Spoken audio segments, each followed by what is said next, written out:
Ertaga qiziqarli uchrashuv kutib turibdi. Bilamiz, Eronning qanday kuchga egaligini, o'zimizni ham kuchimizni bilamiz. O'shaning uchun o'ylaymanki, yaxshi tayyorgarlik ko'rdik, ko'ryapmiz ham.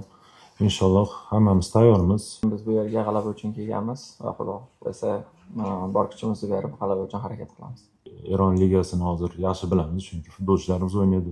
Biz milliy terma jamoalar ko'p to'qnashib kelganmiz, to'qnashib kelyapmiz ham. O'shaning uchun ozmi ko'pmi o'ziga yarasha informatsiyani egamiz. Albatta futbolchilardan ham kerakli ma'lumotlarni olganmiz.